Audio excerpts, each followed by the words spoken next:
Hello guys. आज अपन बात करेंगे सीएमजीजी एप्लीकेशन के बारे में।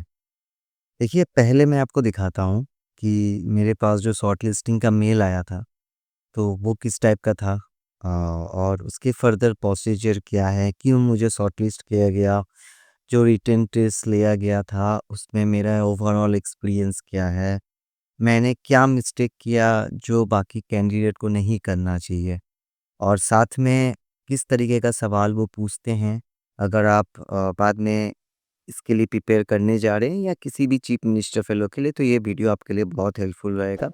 और साथ में इसका एप्लीकेशन जो प्रोसीजर है उसके बारे में भी, मतलब आप कह सकते हैं कि सीएमजीजीए का एक फुल ओवरऑल डिस्क्रिप्शन, ताकि आप एग्ज़ाम क्रैक कर सके, इसका इसमें सिलेक्शन ले सके, उसके लिए हुआ है। तो मेरा मिस्टेक्स क्या था, मेरा प्लस पॉइंट क्या था जो मैंने फॉलो किया, साथ में मुझे पास शॉर्टलिस्टिंग का मेल क्यों आया है, आप ऐसा क्या करें ताकि आपके पास शॉर्टलिस्टिंग आप हो सके इसमें। तो ये पूरा ओवरऑल डिस्कस करेंगे और सिलेबस भी डिस्कस करेंगे कि रिटन एग्ज़ाम का सिलेबस था क्या।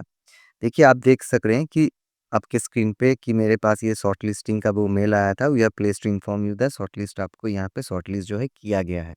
ठीक है? तो अब पहले बात करते हैं कि पहला जो हमारा पॉइंट है वो है शॉर्टलिस्टिंग, है ना? तो शॉर्टलिस्टिंग के बारे में बात करते हैं कि मुझे शॉर्टलिस्टिंग किया क्यों गया था मेरे हिसाब से।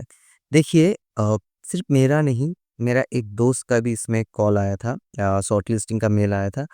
तो उसका रीज़न ये था कि हमारा एक्सपीरियंस, देखिए आपको पता ही है, मैं पहले 2 साल राजस्थान गवर्नमेंट में, राजस्थान एसआईएल में काम किया हूँ। फिर मैं इरमा में काम किया हूँ, तो मेरे पास एक ओवरऑल डाइवर्स एक्सपीरियंस था। उसके लिए मुझे शॉर्टलिस्ट किया गया, और साथ में मेरा एक फ्रेंड का भी यहाँ पे शॉर्टलिस्टिंग का मेल जो आया था यहाँ पे, उसका, उस फ्रेंड का भी वहाँ पे लगभग 2 से 3 साल का एक्सपीरियंस था। तो अगर आपके पास 2 साल के एक्सपीरियंस है, तो आपको यहाँ पे जो है शॉर्टलिस्ट कर लिया जाएगा। अब शॉर्टलिस्ट होने के बाद अ, अगर आपको मेल दिया जाता है तो फिर आपका, आप इसमें प्रिपरेशन जो है वो कैसे लें पहले से, ताकि आप वहाँ पे स्टैंड कर पाएँ। देखिए, शॉर्टलिस्ट के बाद आपके पास एक मेल आएगा, ठीक है? आपके पास एक मेल आएगा जहाँ पे आपको ओवरऑल पूरा प्रोसीजर के टाइमिंग के बारे में बता दिया जाएगा। जैसे मेरा यहाँ पे 29 अक्टूबर को मेरे पास शॉर्टलिस्टिंग का मेल आया था, और 30 अक्टूबर को जो है मेरा यहाँ पे मेल आ गया था कि कब एग्ज़ाम होने वाला है, किस तरीके का एग्ज़ाम होने वाला है, और सिलेबस वगैरह क्या-क्या है। तो मैं आपको दिखाता हूँ कि सिलेबस इसका क्या रहेगा। तो पहले आप ये देखिए, जो इस बार का एग्ज़ाम हुआ था कि आपको 1 नवंबर 2025 को आपको ऑनलाइन एप्टीट्यूड टेस्ट दिया गया था। 3 बजे से 4 बजे तक ये आपका ऑनलाइन टेस्ट था। 8 से 9 नवंबर 2025 आपका इंटरव्यू राउंड होने वाला है। वो है वेन्यू ऋषिहुड यूनिवर्सिटी सोनीपत। सोनीपत में आपको जाना है। इसका एक मुझे थोड़ा शॉकिंग लगा कि अगर 8 से 9 तारीख को आपको सोनीपत जाना है, but that's okay, the job profile is good.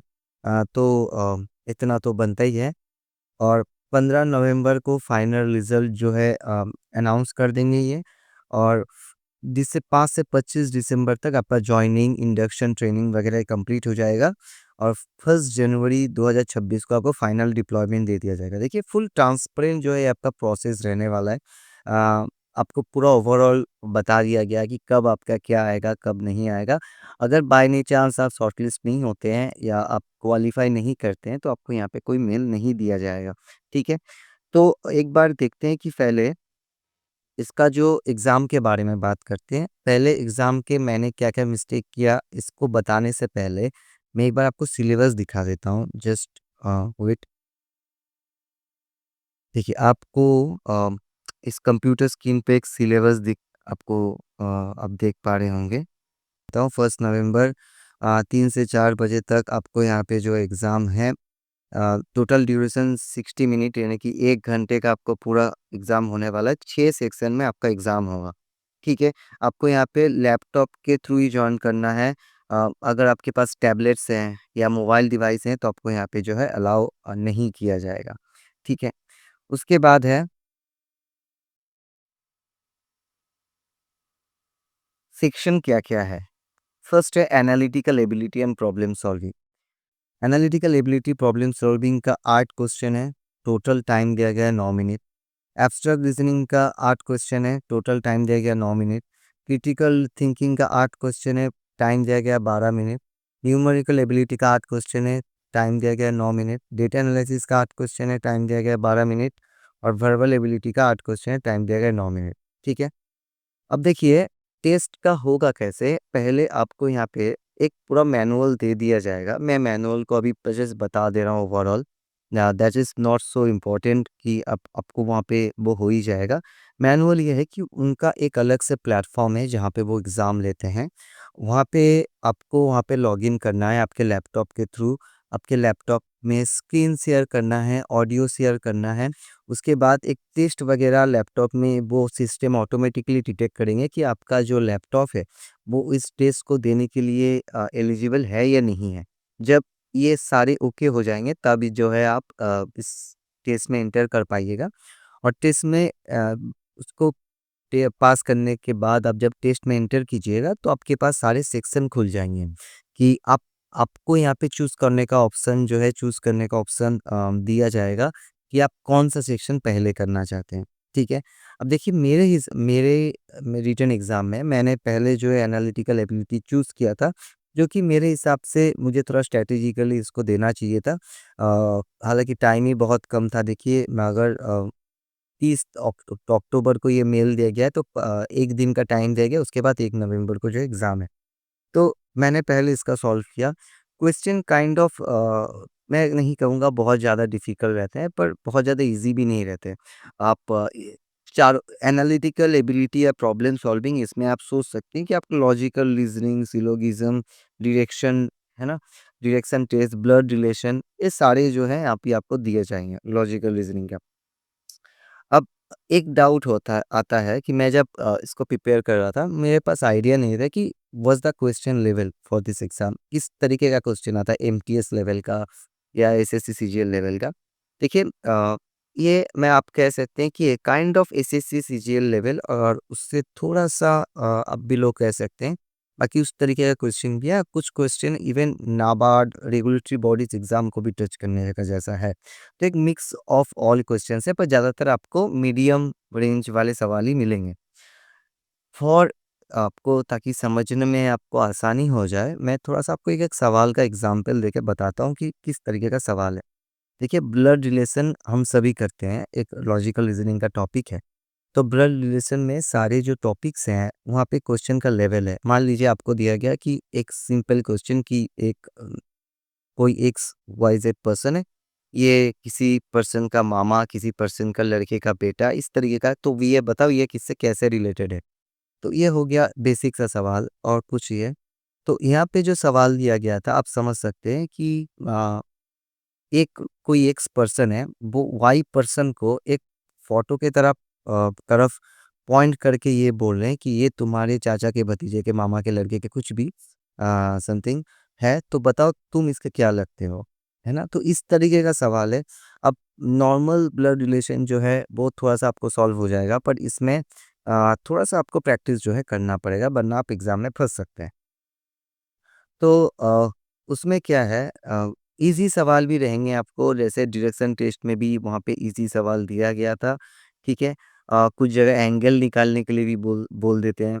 तो इस तरीके का मॉडरेट लेवल का सवाल जो है आप इसको एक्सपेक्ट करके चल सकते हैं।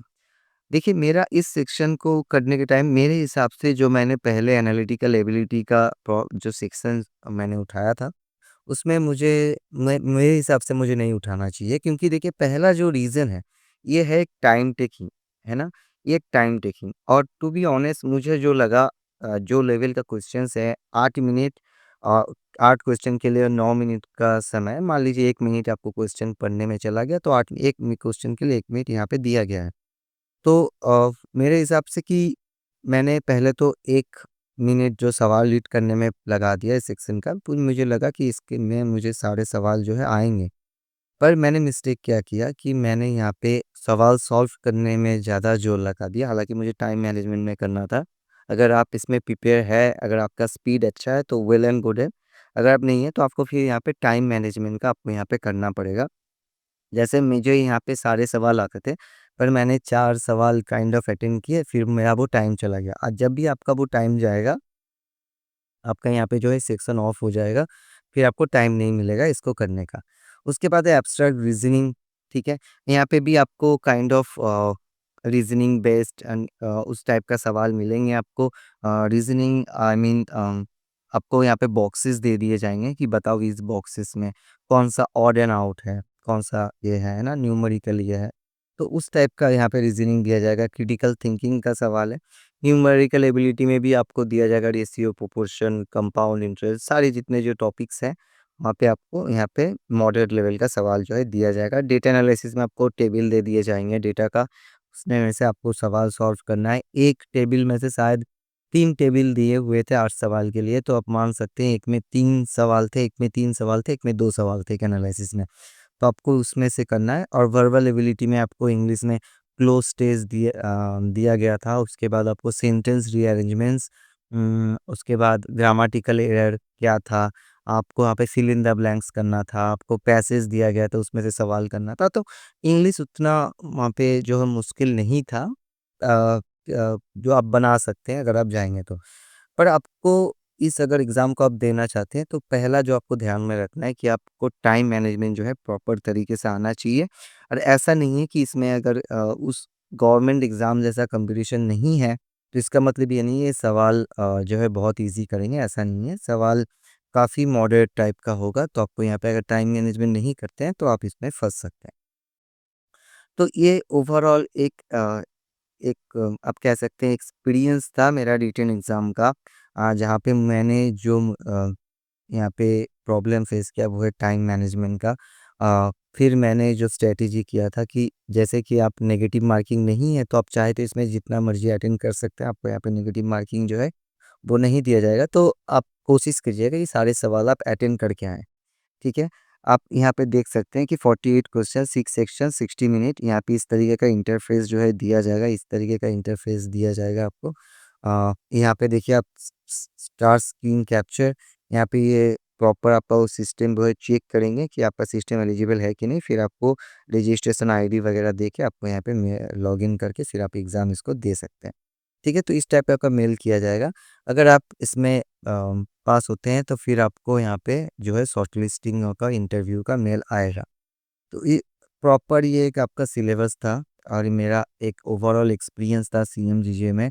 मैं कुछ सवाल आपको बताया हूँ, जैसे इंग्लिश में मैं अगर सवाल बताऊँ कि the star dash started dash so they streamed over a year. तो आपको यहाँ पे टेंस का पता होना चाहिए कि अगर ये पास्ट टेंस में बात कर रहा है तो यहाँ पे प्रेजेंट कंटिन्यूअस टेंस होगा या पास्ट टेंस होगा, तो उस हिसाब से आपको वहाँ पे फिल भी करना होगा अगर ऑप्शन में से। ठीक है?